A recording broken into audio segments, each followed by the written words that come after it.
स्वागत है आपका EN हिंदी पर। आज है 18 जून 2022 और हिमाचल प्रदेश की आज की सबसे बड़ी खबरें हम आपके लिए लेकर आए हैं। हमेशा की तरह आप इस वीडियो को लाइक कर दीजिएगा। चैनल पर नहीं जुड़े चैनल को आप सब्सक्राइब जरूर करें। हिमाचल प्रदेश कैबिनेट मीटिंग से जुड़ी बड़ी जानकारी अपडेट्स हम आपको देने वाले हैं। महिलाओं का 50% किराया कब से लागू होने वाले और इसके लिए क्या सरकार कार्यक्रम करने वाली है, पूरी जानकारी अपडेट्स हम आपको इस पर देने वाले हैं। हिमाचल प्रदेश स्कूल शिक्षा बोर्ड 12वीं का रिजल्ट घोषित होने वाला है। क्या खबर है, पूरी जानकारी अपडेट्स हम आपको इस पर भी देने वाले हैं। जियो पोस्ट कोड 817 का जो रास्ता था वो साफ हो गया, क्या खबर आई, इस पर भी हम आपको पूरी जानकारी अपडेट्स देने वाले हैं। अग्निपथ स्कीम पर बवाल जारी और अब सेना ने भर्ती प्रक्रिया शुरू करने का फैसला लिया और ये भर्ती कब से शुरू होगी, पूरी जानकारी अपडेट्स हम आपको इस पर देने वाले हैं। तो जितनी भी हिमाचल प्रदेश की आज की सबसे महत्वपूर्ण खबरें उनकी जानकारी अपडेट्स हम आपको अभी देने वाले हैं। रोजाना आप हमारे चैनल यूट्यूब पर बोलते हिमाचल और फेसबुक पर आप EN हिंदी को आप लाइक और फॉलो करके हमारे दिन भर की बड़ी खबरों के अपडेट्स आप रोजाना प्राप्त कर सकते हैं। तो शुरू करते हैं आज की इस वीडियो को। पेश है आज की सबसे बड़ी खबरें। जल्द आएगी नई स्टार्टअप पॉलिसी, कैबिनेट में मंजूरी मिलने के बाद लागू होगी नई नीति। उद्योग विभाग द्वारा नई स्टार्टअप पॉलिसी तैयार की जा रही है। उद्योग विभाग पुरानी स्टार्टअप पॉलिसी में संशोधन करके नई स्टार्टअप पॉलिसी तैयार कर रहा है। उद्योग विभाग की पुरानी स्टार्टअप पॉलिसी में सुधार करते हुए विभाग इसमें कई अहम पहलुओं को शामिल करने जा रहा है। स्टार्टअप पॉलिसी में संशोधन करने से न केवल युवाओं को रोजगार के लिए प्रोत्साहित करेगा बल्कि महिलाओं को भी आत्मनिर्भर बनाने के लिए मददगार साबित होगा। उद्योग विभाग अपनी स्टार्टअप पॉलिसी का ड्राफ्ट रूल तैयार कर रहा है। नई स्टार्टअप पॉलिसी को अगले माह तक लागू किया जा सकता है। उद्योग विभाग द्वारा तैयार किए जा रहे पॉलिसी के ड्राफ्ट रूल को कैबिनेट के सामने रखा जाएगा। उद्योग विभाग अभी पुरानी स्टार्टअप पॉलिसी पर काम कर रहा है। पिछले कुछ सालों में हर क्षेत्र में आए बदलाव को देखते हुए उद्योग विभाग अब अपनी नई पॉलिसी तैयार कर रहा है। इसमें नई चीजों को शामिल किया जाएगा ताकि युवाओं को और बेहतर लाभ मिल सके। 1 जुलाई से महिलाओं का आधा किराया योजना को लागू करने के लिए बड़ा कार्यक्रम करेगी सरकार। हिमाचल में 1 जुलाई से हिमाचल प्रदेश पथ परिवहन निगम की बसों में महिलाओं का किराया आधा लगेगा। राज्य सरकार ने इस योजना को शुरू करने की तारीख तय कर दी है। हालांकि इससे पहले इस घोषणा पर कैबिनेट से मोहर लगना बाकी है। जो तैयारी चल रही है उसके अनुसार 1 जुलाई को शिमला में इस बारे में एक बड़ा कार्यक्रम होगा जिसमें मुख्यमंत्री बस किराया राहत की शुरुआत करेंगे। महिलाओं को ये छूट राज्य के भीतर चलने वाली HRTC की बसों में मिलेगी, जबकि इंटरस्टेट बसों में ये सुविधा नहीं होगी।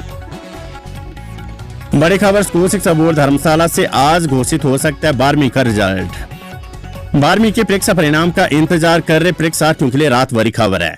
हिमाचल प्रदेश स्कूल शिक्षा बोर्ड आज 12वीं कक्षा का परीक्षा परिणाम घोषित कर सकता है। बोर्ड द्वारा तैयारी लगभग पूर्ण कर ली गई है। बोर्ड ने परीक्षा परिणाम विद्यार्थियों द्वारा टर्म 1 और टर्म 2 परीक्षा के लिए गए अंकों के योग पर तैयार किया है। 12वीं की करीब 87,871 परीक्षार्थियों ने परीक्षा दी है।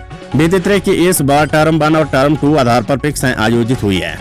स्कूल शिक्षा बोर्ड की सचिव डॉक्टर मधु चौधरी ने बताया कि शनिवार को परीक्षा परिणाम घोषित किया जाएगा। उन्होंने बताया कि परीक्षा परिणाम को घोषित करने की तैयारियां पूरी हो चुकी है। वहीं स्कूल शिक्षा बोर्ड के अध्यक्ष डॉक्टर सुरेश कुमार सोनी ने कहा कि शनिवार को परीक्षा परिणाम घोषित करने का पूरा प्रयास किया जाएगा। अग्निपथ योजना पर बवाल के बीच प्रधानमंत्री मोदी ने राज्य सरकारों से कहा रिक्त पद भरे जल्द। हिमाचल प्रदेश के धर्मशाला क्रिकेट स्टेडियम में चल रहे मुख्य सचिवों के राष्ट्रीय सम्मेलन में प्रधानमंत्री नरेंद्र मोदी ने राज्य सरकार को रिक्त पदों को चिन्हित कर उन्हें जल्द भरने के लिए कहा है। अग्निपथ योजना के विरोध में देश भर में मचे बवाल के बीच प्रधानमंत्री ने सम्मेलन की अध्यक्षता करते हुए शुक्रवार को सभी राज्यों के मुख्य सचिवों को इसके निर्देश दिए हैं। उन्होंने बेरोजगारी पर चिंता जताते हुए मुख्य सचिवों को कहा कि राज्य सरकारें रोजगार देने पर फोकस करें। उन्होंने केंद्र और राज्य को टीम इंडिया की तरह मिलकर काम करने के लिए कहा है। बवाल के बीच अग्निपथ योजना के तहत सेना में अगले हफ्ते से शुरू होगी भर्ती प्रक्रिया। देश भर में आर्मी भर्ती में केंद्र सरकार की अग्निपथ योजना पर मचे बवाल के बीच अब सेना में भर्ती की प्रक्रिया शुरू होने जा रही है। सेना प्रमुख जनरल मनोज पांडे ने बताया कि योजना के तहत आर्मी भर्ती में आयु सीमा को 21 से बढ़ाकर 23 वर्ष कर दिया गया है। Air chief marshal BR Chaudhary ने कहा कि 24 जून से भर्ती प्रक्रिया आरंभ की जा रही है। युवाओं को उम्र में छूट देने का फैसला सरकार से मिल गया और जल्द ही भर्ती की घोषणा की जाएगी। खबर जियो IT पोस्ट कोड 817 से। जियो 817 के रिजल्ट का रास्ता साफ, हाईकोर्ट में चल रही अवमानना याचिका खत्म। Junior office assistant post code 817 भर्ती का रिजल्ट घोषित होने का रास्ता साफ हो गया है। इस बारे में हाईकोर्ट में चल रही अवमानना याचिका अब खत्म हो गई है। इस याचिका के तहत हाईकोर्ट ने राज्य सरकार से जवाब मांगा था, जो 3 दिन पहले दायर हो गया था। याचिका के खत्म होने के साथ ही इस परीक्षा का रिजल्ट राज्य सरकार के फैसले के अनुसार घोषित हो सकता है। इससे पहले कार्मिक विभाग ने इस भर्ती प्रक्रिया पर विधि विभाग से राय मांगी थी और विधि विभाग से आई राय के आधार पर कैबिनेट में भी चर्चा हुई थी। पोस्ट कोड 817 के तहत टोटल पद 1867 थे, लेकिन इनमें से पोस्ट कोड 556 से संबंधित 530 पदों को होल्ड किया जा रहा है।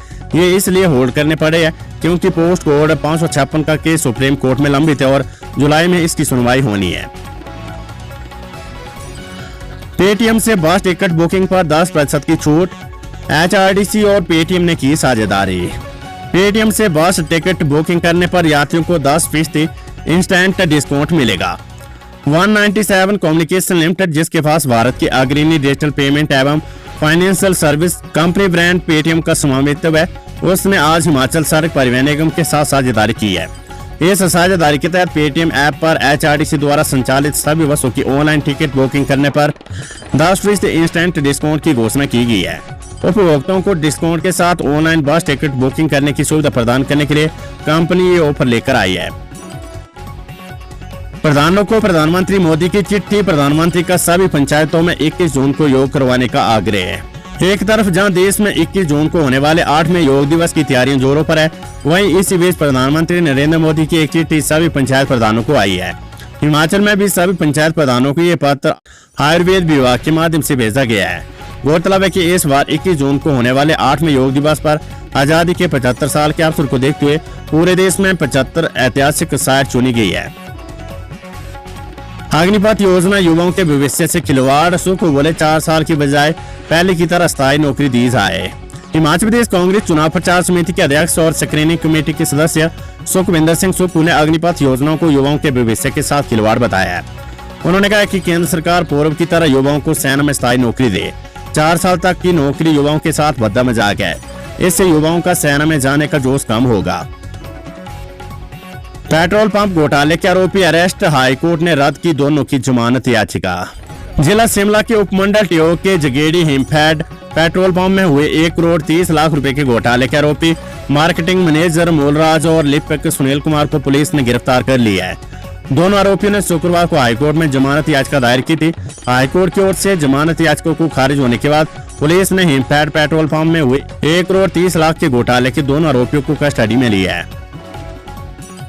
आज कुल्लू के दौरे पर होंगे मुख्यमंत्री जयराम ठाकुर, जनता को समर्पित करेंगे मातृ एवं शिशु अस्पताल। मुख्यमंत्री जयराम ठाकुर आज कुल्लू के प्रवास पर होंगे। वे दोपहर 2:10 पर क्षेत्रीय अस्पताल कुल्लू के 100 बिस्तरों के मातृ शिशु खंड, स्वास्थ्य उपकेंद्र मोहला और स्वास्थ्य उपकेंद्र वागन का उद्घाटन करेंगे। इसके उपरांत 2:45 बजे हाथीथान बोंतर में खंड विकास कार्यालय का शुभारंभ करेंगे तथा पंचायती राज संस्थानों के प्रतिनिधियों के साथ बैठक करेंगे। मुख्यमंत्री भोंतर में नगर पंचायत कार्यालय का शुभारंभ करने के उपरांत मेला मैदान भोंतर में जनसभा को संबोधित करेंगे। इसके बाद वे शिमला के लिए रवाना होंगे।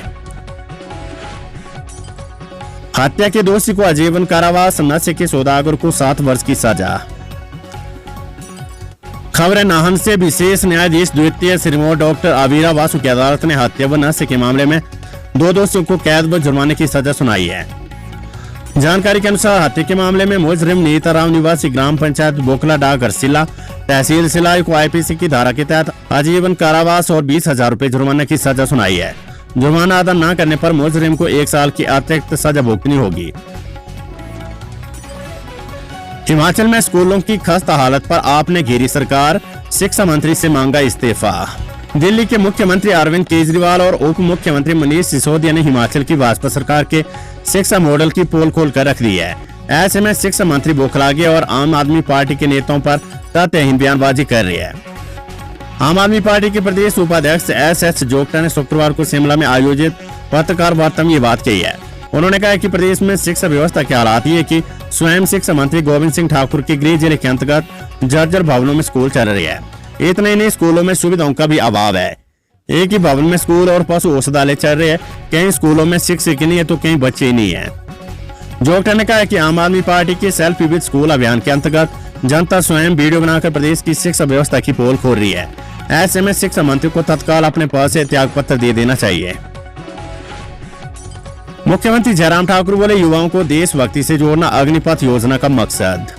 मुख्यमंत्री जयराम ठाकुर ने कहा है कि नौजवानों को देशभक्ति से जोड़ना ही अग्निपथ योजना का मुख्य मकसद है।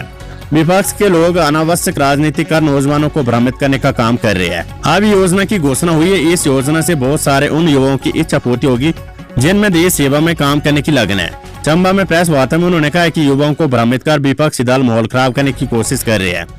इस योजना से रोजगार की संभावनाएं नौजवानों को मिलेगी। 4 वर्ष बाद भी नौजवानों को सेना में सेवा करने का मौका मिलेगा। दूसरे विकल्प के रूप में नौजवानों को वापसी पर ग्रेचुटी मिलेगी। गहराई से अध्ययन कर सोच समझ कर ही नरेंद्र मोदी ने युवाओं के लिए अग्निपथ योजना बनाई है। इसे राजनीति से दूर रखना चाहिए। अग्निपथ योजना के विरोध में SFI DFYI ने राजभवन के बाहर किया प्रदर्शन। सेना भर्ती की नई योजना अग्निपथ के विरोध में SFI और DYFI ने संयुक्त रूप से राजभवन के बाहर प्रदर्शन किया है। प्रदर्शन के माध्यम से SFI ने अग्निपथ योजना को तत्काल प्रभाव से निरस्त करने और सशस्त्र बलों में नियमित भर्ती करने की मांग उठाई है।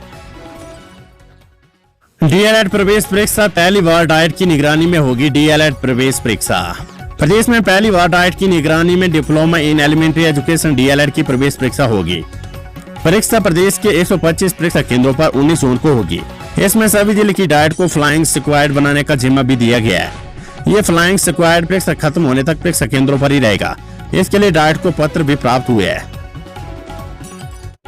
वैद अपडेट। रोहतांग में बर्फबारी, धर्मशाला मनाली में बारिश, हिमाचल में 10 डिग्री तक गिरा अधिकतम तापमान। हिमाचल प्रदेश में प्री मानसून की बारिश ने रफ्तार पकड़ ली। शुक्रवार को रोहतांग समेत ऊंची चोटियों पर ताजा बर्फबारी हुई है। धर्मशाला में बादल झमाझम बरसे। धर्मशाला में बारिश 42 मिलीमीटर रिकॉर्ड हुई है। मनाली, भुंतर, बिलासपुर, नाहन, चंबा, डलहौजी में भी बादल बरसे है। राजधानी शिमला में हल्के बादल छाए रहने के साथ बूंदाबांदी हुई है। प्रदेश के मौसम में आए बदलाव से शुक्रवार को अधिकतम तापमान में 8 से 10 डिग्री सेल्सियस की कमी दर्ज हुई है। मौसम विज्ञान केंद्र शिमला ने शनिवार को भी भारी बारिश और आंधी का येलो अलर्ट जारी किया है। मानसून के 20 जून तक प्रदेश के पहुंचने की संभावना भी बढ़ गई है। शुक्रवार को रोहतांग सहित मनाली और लाहौल स्पीति की ऊंची चोटियों पर बर्फ की सफेद चादर ढक गई है। आक्रोशित युवाओं ने फाड़े पोस्टर, अग्निपथ पर विरोध के पथ पर हिमाचली युवा। हिमाचल में अब सेना में अग्निपथ भर्ती का युवाओं के द्वारा विरोध किया जा रहा है। तो वहीं ढालपुर के रथ मैदान में भी युवाओं का इस भर्ती को लेकर गुस्सा फूट गया। शुक्रवार सुबह ही 2 दर्जन युवा रात मैदान में एकत्रित हुए और विरोध व्यक्त करने लगे। ऐसे में उन्होंने रात मैदान में लगी हुई सरकारी योजना के पोस्टरों को भी फाड़ डाला। किसी ने तुरंत इस बारे में पुलिस को सूचित किया। सूचना मिलती पुलिस की टीम भी मौके पर पहुंची और युवाओं को समझाने लगी, लेकिन युवा इतने आक्रोश में थे कि वे पुलिस कर्मियों के साथ ही उलझने लगे। इसके चलते पुलिस कर्मियों को भी कार्रवाई करनी पड़ी और सभी युवाओं को कुल्लू थाने ले जाया गया, जहां पर अब पुलिस उन युवाओं पर कार्रवाई कर रही है।